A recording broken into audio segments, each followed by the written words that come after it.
Hello, my name is Mr. Rooney. I am Faculty Leader of English and Media at Bryce High School, and you are most welcome to this informative video on the Higher English Folio advice. Hopefully, as you will already be aware, the course outline is as follows. The RUA paper is paper 1. It is worth 30% of the exam, and that is where the candidate has 2 passages and they have to answer questions predominantly in the first passage, and then the final question is based on both passages. They then have paper 2, which is the critical reading paper, and that is where they have to undertake questions on their set text and then write a critical essay. And the third part of the exam, I suppose, is externally assessed by the SQA. That is the Folio. That's what we'll be discussing during this presentation. It is worth 30%, but this year the SQA have taken away one of the Folio pieces. They usually have to do 2, so whatever they get out of 15, it will be doubled to give them a mark out of 30, and I will talk a little bit about that in a future slide. So the coursework can be completed throughout the year, and it's usually submitted just before Easter to the SQA. There are 3 choices we can go to in terms of what they can write about. So we've got a persuasive choice, argumentative, then we have a reflective and a creative genre that they can dip into for this particular essay. So as I say, candidates usually have to submit 2 pieces, but this year the SQA, in the response to the pandemic, have once again said that they only need to submit 1. That brings with it both positives and negatives. Brilliant that we've one less essay to do, but obviously there is so much more responsibility and weight now placed on that one essay because it is effectively worth 1/3 of their exam. The class teacher can of course help the candidate plan their essay, and they can mark 1 draft of work and provide feedback on how to improve the final piece should be no longer than 1,300 words. There's 10% allowance above this, however, really try and stick to the word count as much as possible. The SQA have no advice on minimum word count, but it's quite interesting if you read the course reports for the Folio and for higher in particular. They tend to find that shorter essays, and I think anything below 1,000 words would tend to be self-penalising. I just don't think that you're going to get the most out of the 30% available by doing anything under 1,000 words or higher. As you can see there, the essay will be marked out of 15. Obviously, now that it's only 1 essay, it will be doubled, and that will give a candidate percentage out of 30. So, what are the options? So, as previously discussed, we could go down the persuasive argumentative route. We could write a creative short story, or we could write a reflective piece. I'm going to take you through all the options, a brief overview of how to structure, give you some advice, and then to finish off, kind of suggest how parents and carers could help out. So when it comes to argumentative writing, I always tend to go with persuasive. I think it gives you more options in terms of writing just one point of view. It really does narrow the mind in terms of your research and in terms of thinking about pushing forward one argument. I think it gives you more opportunity, certainly, to play about with language as well. On the screen there you can see several options for topics. Some are rooted in the past. So for example, the mass shootings in the USA, gun control has been a problem for a while now in America. We've got a few new ones there in terms of certainly the cost of living crisis. I think will be a popular one this year. Reality TV is always quite popular, as is social media. I think it's something that you have to think long and hard about because it needs to be something you're invested in, something you actually want to write about, or else you'll find the process a lot harder than it could be. I think one of the most important things when you're tackling your persuasive piece, and to give you a great foundation, is to do your research, right? Don't skip out that part. Due diligence is key in terms of getting this part right. So you've got options there on the screen of where to go. I think the majority obviously are going to be circulating around online sources. They're the easiest to go to. You've also got newspapers, which are, you know, really good sources of evidence. Anecdotally, you've got family members and friends. If you want to bring that in, that can be strong evidence as well. But just be careful and be selective about what you are bringing in. What is your evidence? And is it fully backing up the points that you have made in your essay? It really needs to strengthen and almost prove the points that you're making. So it's key to get that right from the start. The other thing I would do from the start is make sure whenever you put down a quote that you like the look of, or a source, or a stat, or a fact, make sure that you're writing down or copying and pasting the URL of where you got it. Right? Keep a list of where you got your information, because at the end of the piece you're going to have to note down your sources for a persuasive essay, and those need to be specific. They can't just say, you know, bbc.co.uk. It needs to be the specific website that the source can be checked, because obviously plagiarism is a key worry when it comes to persuasive writing. This work needs to be your own work, so everything needs to be properly sourced. The basic structure that we would always adhere to is on the screen now. You would have an introduction where you would very much make clear your position. What are you arguing for? You know, what is your stance on this topic? What is your point of view? And then you would have a series of arguments, and I would always try and build in terms of strength. So I certainly wouldn't weigh in first of all with my, you know, my strongest argument. I would build it to the point where you're reaching around point 4, the strongest point that you have. Now the last point then before your conclusion is called the opposing argument, right? And this is where you dismantle the strongest point of opposition. I'll talk a little bit about that in a further slide.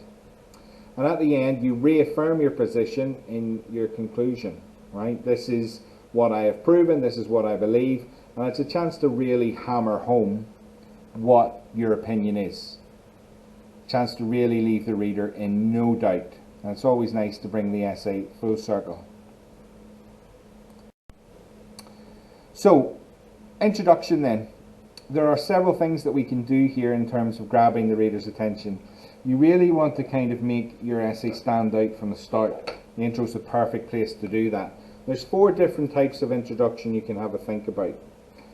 If your essay is a particularly emotive one, you could do one that uses quite a lot of emotive language, that really appeals to the sympathy and empathy of the reader. Right, that this is shocking and it can no longer continue. You can also use rhetorical questions. So I talked earlier about the mass shootings in America. That would be a particularly emotive subject and would suit an emotive introduction. You could go with the shocking fact or statistic, where you introduce something that would have a large impact on the reader, something that really grabs the attention straight away and makes them think about the issue, right? Draws them in that sense of, well, this is a fact, this is a statistic. It can't be disproved. So really strong opening in terms of shocking the reader into grabbing their attention, right? I think that works a lot when you have, you know, a huge amount of information and statistical data to bring the reader in with. I think that's a good one in terms of topics like, say it was childhood obesity. If you were talking about that and how that's a problem at the minute, you would bring in a stat with just how many, you know, children are actually classed as overweight at the minute. That would be a shocking statistic to read, and you would open up your argument from there. You have the third type of introduction, which is the imagine a world opening. It's where you create the idea that if the nature of your topic persists, it will end in disaster. So a really basic example, imagine a world where the oceans have risen above the level of your house and the temperatures have plummeted well below freezing. Unfortunately, you will not have to imagine in a few years, as this is the reality of climate change. So again, that can be twisted and bent to any topic of your choosing. Obviously fits quite nicely here with this idea of climate change, but as I said earlier, could easily twist that to, for example, the cost of living essay. And finally, you can use an anecdotal opening. So you can choose a short incident or a story that perfectly sums up this point of view. It could be from your personal experience, it could be something that you've come across in terms of your research. Then that should, that explanation of the anecdote should lead into why things need to change. It should perfectly sum up your point of view and why things need to now change for the better. I think at the end of your introduction, your position should be very clear. There should be no doubt for a persuasive essay which side you fall on in terms of being quite direct and quite forceful, right? Because what you're going to do then is lead into the main body where you're effectively going to go through your points and discuss, well, this is my stance and here's all the reasons why I believe that. I think that's really important to do, because you don't want the reader second guessing or doubting which side you fall on. It needs to be very clear from the start, right? And that you are going through your strongest points then and saying, well, this is why, and then this is why, this is why, and can you believe this? So it just reaffirms the whole way that there is no other point of view, and when you come across the opposition paragraph, well, this is their strongest thing to say, and we're going to dismantle that. So it should be clear from the outset what side you're going to go for. So as I said previously, you really want to build an argument. You may want to start off by looking at the problem itself in terms of that first point that you want to make. Where did this originate from, and why is that a problem in itself? And then you want to build your arguments from weak to strong. So you want to have about 4 or 5 points maximum that should all be in favour of your point of view. And the final point before we deal with the opposition should be your strongest point. And ideally at this stage you will have supplemented your arguments with facts or stats or expert opinion. But in terms of this one, it should be almost infallible. You can't break this one apart, because this is the stats and these are the facts that are already in place. How can it be argued against? So it needs to be a very, very strong point at that stage. Throughout the main body, I think what is important is that you remind yourself occasionally to read through your work and see, am I actually using any techniques here? Remember, the SQ are very much interested in the quality of your writing. Okay, the topic's important, and how you address it is obviously important, but it's very much about the quality of how you have written the piece is going to dictate the mark you get. So don't forget your techniques. So you've got things like rhetorical questions, repetition, hyperbole, and means just gross exaggeration, where you over-exaggerate to get your point across. Facts and statistics, like we've already discussed. And that idea, if it's an emotive topic, by all means bring in your emotive language. These need to be used like seasoning, like salt and pepper. Too much, the meal will be ruined. The same with the essay. You want to sprinkle them throughout so they have the most powerful impact that they can. So use them at stages and at areas where you think that it would only go to emphasize or highlight or push forward the point that you're making within the paragraph. And be selective. Make sure you have a mix of techniques in your piece. As I say, the paragraph before the conclusion is all about dismantling the opposition. So the last stage then is thinking, right, say you were in an argument with your friend and they said something and you thought, right, well, if I can break this argument apart, it will only go to strengthen my own point of view, my own argument. And it's exactly the same thing here. You want to think, right, if I was the opposition, if I was writing this essay from an opposite point of view, what would the strongest thing I could say be? And at that stage, you want to absolutely break that apart. You want to come with a fact or a statistic or an expert opinion that absolutely cuts through that opinion, that point. Because by dismantling it, you will only go to strengthen your own argument. And finally, the conclusion. So conclusion is a general summing up of your arguments, but I would be very careful about going through each argument again. That's not what it's about. What is the overall point of your essay? What have you discovered after setting about your task? Have you achieved this beyond any reasonable doubt? make a concerted effort to hammer home your point of view, and in some way try and bring the essay full circle. Did you start off with a question? Did you start off with a statistic, or a quote, or an idea, or imagine the world? If that's the case, how can you bring that full circle after all of your arguments? Okay, what have you answered? What have you found out? So think carefully about your intro and then bring it full circle in the conclusion, right? It should be a nice sort of wrapping up of the essay. And the audience should be left in absolutely no doubt at the end. Maybe leave them with a quote or a stat, some food for thought.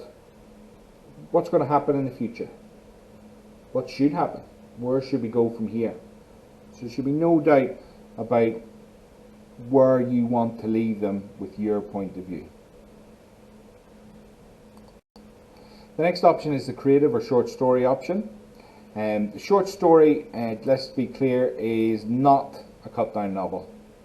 So in a novel the author has time, many chapters, many days, even years, to string out, plot out the events in the lives of the characters, right?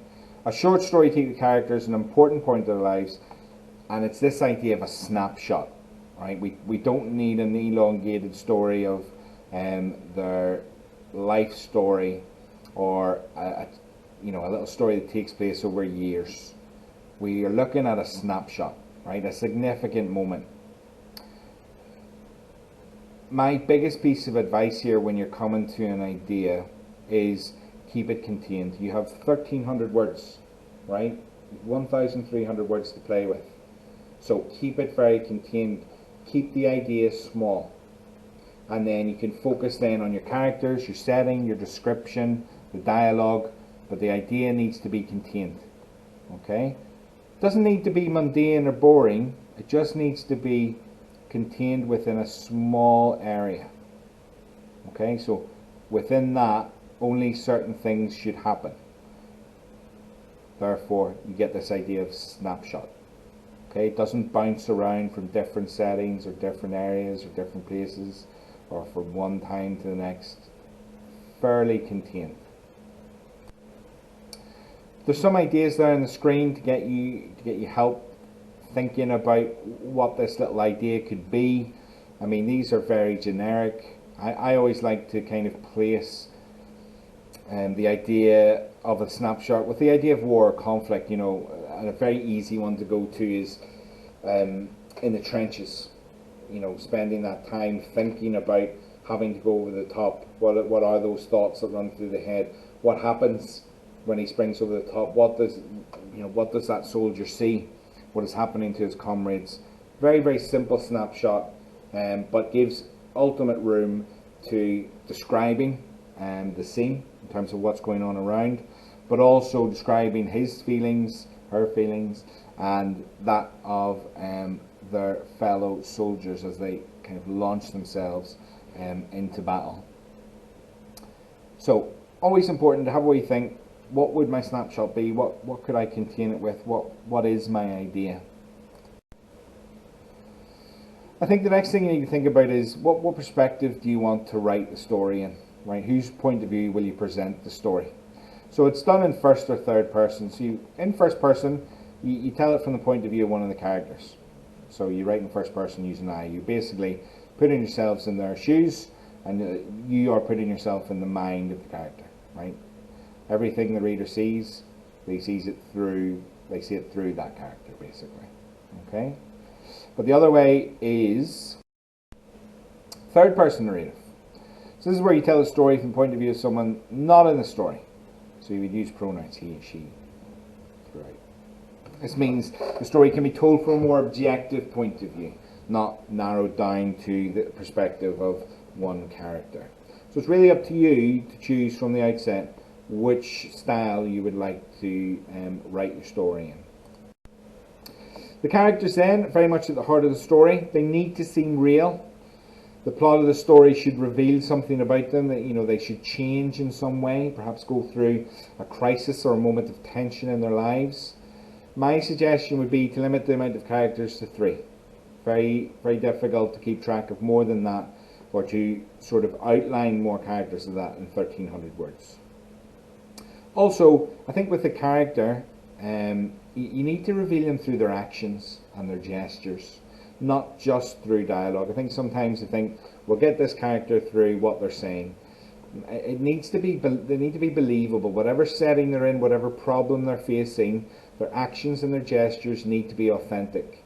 So they need to be believable characters in order for the story to work. Next thing to think about is, well, where am I going to place these characters? Where is the setting of my story going to happen? And an effective setting can really bring the story to life. It can certainly add colour, and bring it from black and white into maybe developing those grey areas as well. The description of your setting will be key. Okay. Sometimes it's easier, as it says there, to place it somewhere familiar, somewhere where you've been. Not necessarily where you spend every day, but somewhere you've actually been to. Okay, it can be drawn on through experience. It's much more likely to be realistic. Even if you're creating, say, a dystopian future or a sci-fi setting, you will be able to draw on sources of video games, sources like films, TV programs, and you'll be able to take small nuggets from each of those in order to create your setting. Okay, and that's not plagiarism. That's taking artistic license. That's looking at, well, what are the little areas that I like out of all these things, and how can I mold them together to construct my own setting. Obviously, if you're taking a setting whole scale from somewhere, then that would be plagiarism. So you want to try and keep it obviously authentic and original, but you will have influences as suggested in those different arenas. With plot, I think, from primary school we've been taught beginning, middle and end. Actually, I tend to look at plot over 5 points, and you can track your plot through this very simple little diagram over the 5 areas. Now, when you become skilled at writing, you can start playing about with this structure in terms of flashbacks and flash forwards. If I'm getting an idea in my head, first and foremost, I'm going to think about it in this structure, right? The 5 main plot points. Now I'm going to take you through those 5 main plot points, and if I was planning a story, I would have this structure drawn out on a page, and I would fill in a little bit of information at each point, just to get in my head, where am I taking this character? Okay, what is the plot of the story? Because sometimes when you're eager and you're excited to get writing, you'll start writing and you'll get to about halfway through 2 or 3 or even perhaps to 4, and you think, right, I don't necessarily know where I'm going next. Kind of understand how my character got here, but I don't know where to go next. And that's the problem. It needs to be fleshed out and drawn out in your planning process before you actually start writing. So the 5 plot points that we were talking about there are very much a little bit of an expansion from beginning, middle and end. So in any exposition or start of story, we would be introduced to our characters, we would learn the setting, and we would be introduced to some problem, some idea of conflict that needs to be resolved. The next part is the rising action, so the little jaggy bit of the mountain as we go up. This part starts to develop the different conflict or conflicts. And this is where we start to build interest and suspense in our characters or the problems of our characters. This is where this happens. We then have the climax, and that's really the highest point of tension, where they come face to face with a conflict or the problem that has taken place. And at this point, the main character will have to decide, and they will probably make a decision that will change them in some way. When we get into the falling side of the mountain, in terms of 4, we're into our falling action. We start to tie up the loose ends of the plot. Okay, so the conflict and the climax are taken care of, and we move towards the resolution of our story, the end of our story. Now it says here the story comes to a reasonable ending. Yeah, and that's absolutely fair. It needs to be understood, right? It needs to have some sort of definitive end. That doesn't mean, though, that you can't leave it on a cliffhanger. It just has to be reasonable. That cliffhanger needs to be built towards, okay, rather than just coming out of nowhere. So a little bit of foreshadowing, okay, laying of clues along the plot line to set up a cliffhanger, to set up an ending, absolutely fine. but it can't just be brought in out of nowhere. It needs to be thought about in terms of bringing it in. I think dialogue is important in terms of what the characters say aloud. It absolutely helps bring them to life. It should again be realistic and authentic. I would be very careful in terms of how much I play about with dialogue. It should be there, yeah, but again, it's that salt and pepper idea. Too much, it gets a little bit too confusing, okay, and we lose track of what's going on, right? So be sparing with dialogue, but use it as effectively as you can, right? So use it wisely. Obviously, put inverted commas around the exact words the characters are saying, and start a new paragraph if there is a conversation between speakers. Makes it very clear then to follow the dialogue between characters. I think description is going to be one of your key ones in terms of certainly setting and character.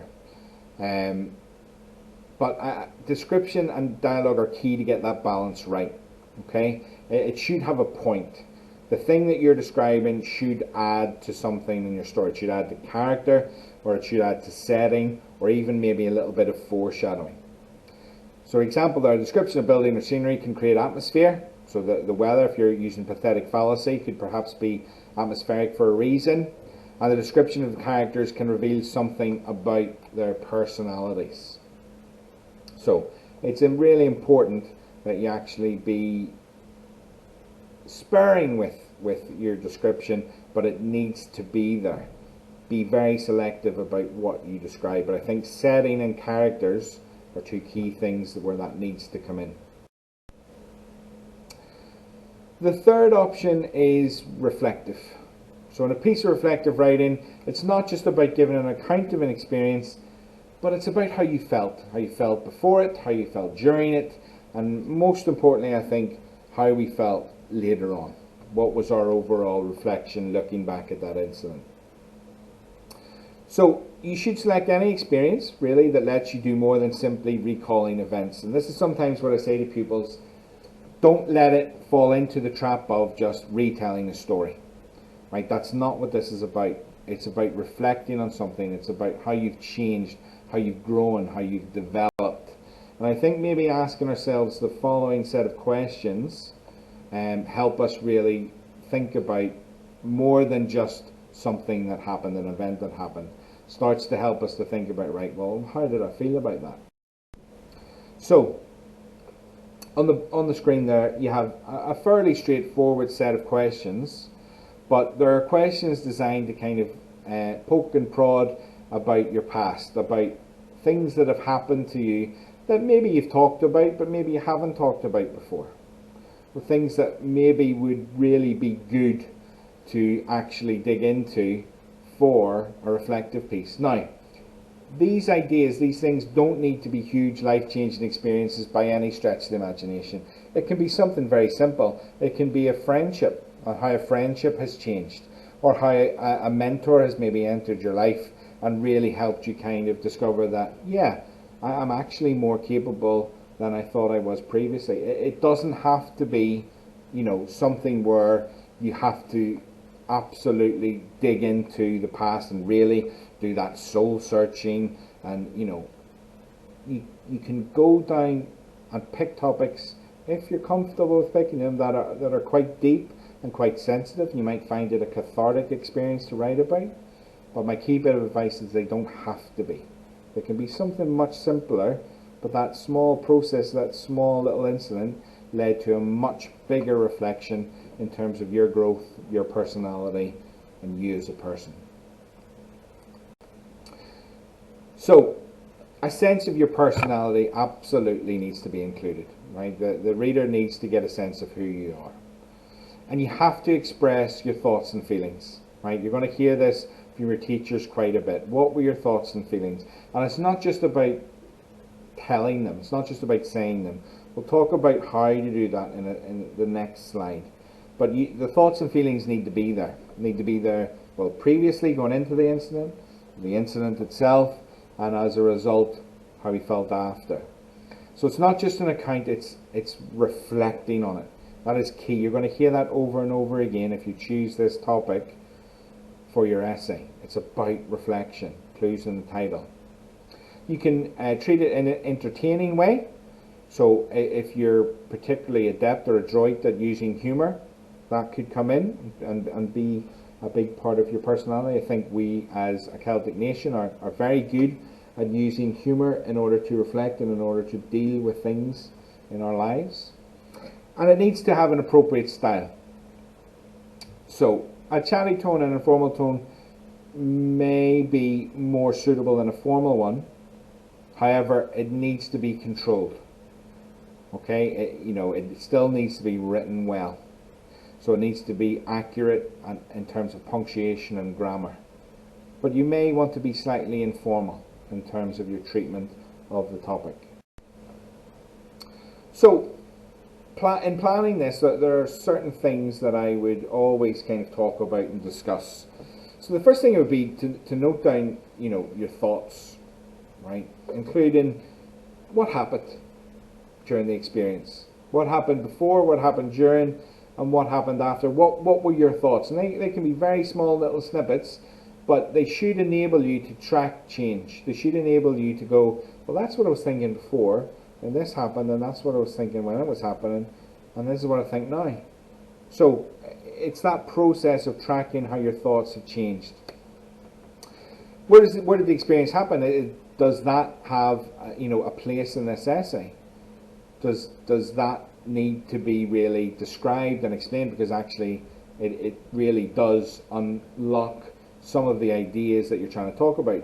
So the easiest one to think of when it comes to that is, say you're talking about that transition from primary into secondary as your idea, and how much of an experience that was, and how that changed you. You might want to go into detail about the differences between the buildings. That sensory idea that primary was all joyful and light and glitter and colours, and then when you went to secondary it was almost like a maze. There was so many places to go and discover and change. Was every day something was changing. All the different types of teachers that you then had to encounter, all the different classrooms, where previously in primary school you had that one secure classroom, and it's that idea of growth, that idea of moving on and dealing with those new feelings and emotions. But the setting can be sometimes really important. The experience itself, important to note down what happened during that time. How did you feel? Did anything jump out at you as out of the ordinary?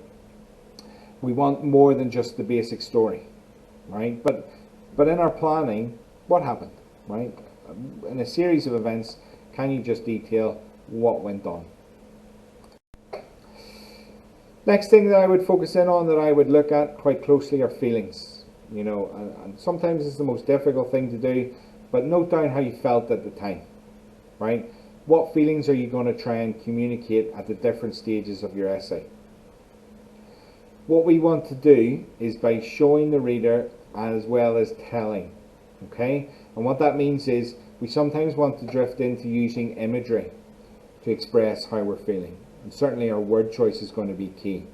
But the first thing we need to do before we start changing things into imagery and thinking about our word choices, well, what are the actual feelings that we need to play about with? This is very much, if it's a reflective piece, it needs to be about you. So your personality needs to come through here, right? So you need to be thinking, how is that going to happen? Is it going to happen in a dialogue? Is it going to happen in addressing the reader? Is it going to happen through humour? Is it going to happen in terms of my emotional side or my empathy? What part of your personality is going to come through in this essay? And then the other thing is, it's always likely that there are going to be other players involved, other people involved in this experience. You need to think about, well, what are they like? How are you going to show the reader what they're like? How are you going to get that across? Again, are you going to use a bit of imagery there? Again, just even thinking of the teacher perspective, how potentially primary was almost like this guardian angel, and oh, they were so lovely, and then when we got to secondary, oh, it was terrible. You know what I mean? Joking about a bit there, but that idea of how do people impact that experience, that's going to be key in terms of showing the reader what those people were like and their importance in that journey. Techniques again are obviously going to be really important in terms of this piece. So you've got the opportunity to flash back and flash forward. I sometimes say the easiest way to think about reflection is to think about yourself driving in a car. So you're driving in a car and you're reflecting on the experience around you, the driving journey. What are you going to have to do? Well, in order to be safe, in order to kind of take care of yourself within that environment, you're going to have to use, obviously, your senses around you. And you're going to have to use the mirror system. Now, you've obviously got several mirrors within the car. So you've got your rear view mirror, right? So you're looking back, in your rear view mirror, you're looking back at what's gone past, what's happened behind you, right? What's going on in that idea, what's going on in that viewpoint. But you've also got, obviously, what's going on in front of you, right? So you look forward through the windscreen and you have to adapt to what's going on and what's upcoming. So it's these different viewpoints, these different perspectives that are going to be key in terms of your reflection. But you've got to take account of them all. I think your description, your use of imagery and word choice is also what the SQ are really honing in on. It's what they want to see. How good are you at playing about with imagery and word choice to get across meaning, right? Show, don't tell, right? Don't be explicit, be implicit. Show it through the image. And an easy one to do is, sometimes it's nice to get an extended metaphor where you can track your reflection over the period of your essay. Easy one to do, really simple, off the top of my head, is that idea of, if you're talking about a change in metamorphosis, you know, the comparison to the caterpillar and going into the cocoon, that period of reflection, the idea of change, and then coming out the butterfly, right? Really, really simple idea in terms of tracking change. Senses are always really important, but again, it's that salt and pepper idea. Use them sparingly. Use them when they matter most, when they're going to carry the most impact. Varied sentence structure, I suppose, is key, not just for this essay, but you know, for all of our essays that we've discussed so far. Short dramatic sentences, interesting syntax, parenthesis, rhetoricians, repetition, all key in terms of making your essay interesting. And again, you could maybe, if you're on that humorous side of things, you could bring in hyperbole, irony, bit of sarcasm there. All adds to getting your personality across. The helpful advice that I can give here, as you can see on the screen, a couple of things that I would highlight in particular. The idea that your personality needs to come across. Okay, I think the imagery, as we've already discussed, really important. The same as the use of your senses when it will actually have an impact in terms of your essay. And the structure, okay? What I don't like seeing when I get an essay back is this happened and this happened and this happened and this happened and this happened. You know, it's very much about taking the incident. So you could start off your essay by, you know, very, very powerful and impactful paragraph about in the midst of the incident, the highest point of tension. And then you could take your reader back, you know, before that happened. And then slowly build up it again. What happened, and then your reflection. How have you changed as a result of that? So you need to play about with your structure. You need to think very carefully what works for you in terms of structure. What would suit you, and more importantly, what would suit the experience in terms of laying it out. But again, we come back to the point that I've made previously in other slides, that reflection needs to be there. That idea that you've thought about this, and in some way, you've moved forward. You've changed, right? How you're going to be in the future, what lessons you've taken moving forward as a person. That's key in terms of this essay. Been there, done that. I've got a couple of candidates here that have already been through the higher course. They've got some ideas and advice to give you about higher and about the folio in particular. But all you need to do is listen, right? Because as I say, they have definitely some honesty about their answers, and hopefully some nuggets in there that you can take forward and think about as you go through the Folio process this year.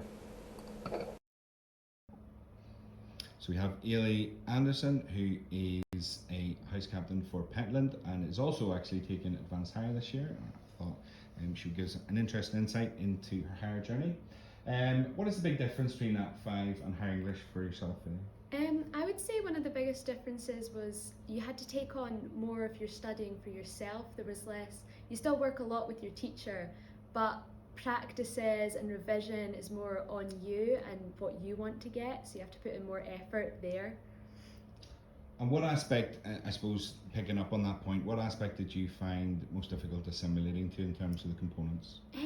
Probably I would say timing and getting your pacing right in exams, so you don't go too in depth and end up with no time to finish your exam, or you don't finish it too fast and end up with not enough information. It's hard to get that balance right, I think. I think that comes through practice. Yeah. Definitely. What's the best piece of advice for anybody taking higher this year when they're doing the Folio? Definitely to write about something you're passionate about and something that you feel like you'll have a lot to say on, because it's always better to start with too much to write about than not enough. And if you start doing your Folio and you find that your topic isn't working for you and you can't get into it, change it as soon as you can, basically, because it's going to be easier after that. Because I think you experienced that, didn't you? Yeah, I did. I started off with a pretty different topic to the one that I finished with, but it made things easier once I changed. Yeah. And for anybody taking higher this year, just from your own experience, what's the best piece of advice you give? Definitely revise regularly, because when it comes to exams and prelims, cramming for English is very difficult because it's a lot of information, and especially for things like poems, if you know your poems and you know your quotes, then it's going to make everything go a lot smoother when it comes to those times. Super, thanks very much, Ed.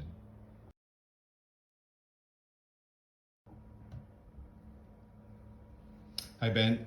Ben's one of our school captains at Bryce High School, and I've asked him along just to give us a wee bit of information about his experience in higher English. So Ben, we're just going to start off with a fairly easy question. What do you think the big difference is for yourself in terms of National 5 and higher? Certainly the workload is a massive jump between Nat 5 and higher, and the kind of amount of work you need to put in outside the school and within your class, you need to kind of give your maximum effort to make sure you achieve well. Thanks Ben. What aspect in terms of moving from Nat 5 to higher, with the course components that you find I suppose the most tricky to kind of align yourself with? I've always kind of found the close reading, RUE, a bit more difficult. I've never been kind of the biggest reader, so definitely the standard of the complexity within the text was quite a big jump, but also you still need to kind of write a lot more with a big jump. And Folio, Ben, because obviously you needed to write another Folio piece at higher. What's the best bit of advice you could give someone this year going into the Folio? 100% be on the ball with it. Get it in as early as you possibly can. Whenever you get drafts back, make sure you try and implement the advice that's given, just because the teachers obviously have a bit more of an idea than you do. And finally, Ben, for anybody taking higher this year, just from your own personal perspective, what is the number one piece of advice that you would give the candidates? Just try and be consistent. Try and set yourself that ground level from the start of the year and work at that steady pace all the way through, and don't try and cram everything in at the end. Perfect. Thanks very much, Ben.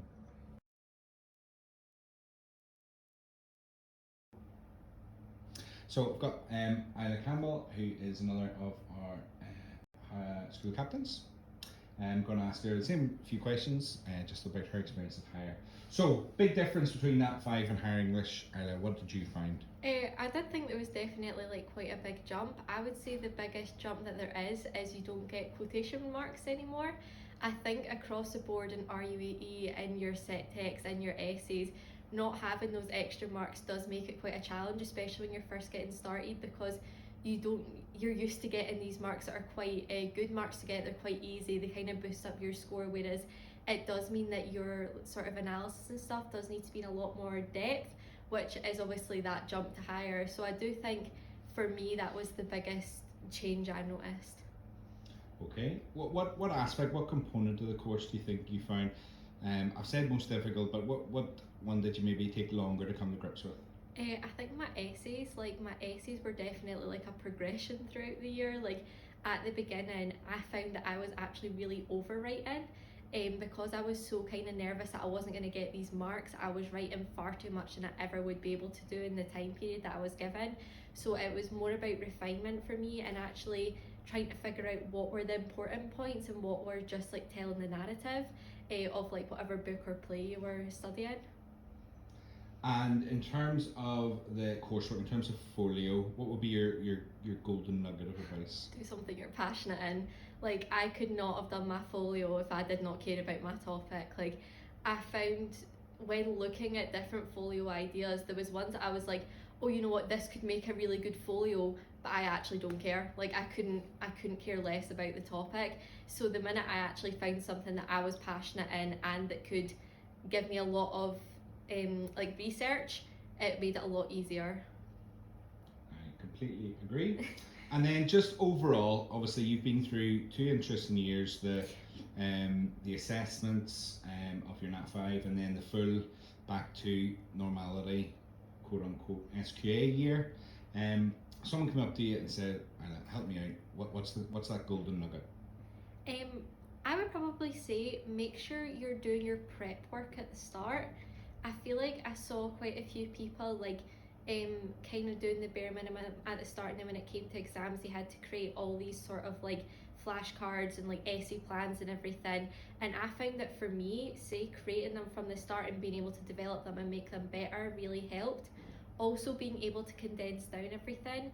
For me, like when you have a lot of essays or a lot of poems or whatever you're looking at to do, I found that it can be a little bit overwhelming having a lot of information. So I think the minute you're able to condense down your information into your own words, things that make sense to you, things that you can learn easily from, is the minute that it will come, and you can make it sound professional once you're in the exam, but for your notes, make it simple for you. Perfect. Really appreciate that. Thank you. Thanks. I suppose the next thing that we need to think about is, as parents and carers, what can you do? How can you help? This is a big piece of work. This is one essay worth 30% of the exam, and I'm sure that there are areas that you think, do you know what, I'd quite like to chip in, I'd quite like to help out, but how can I do that?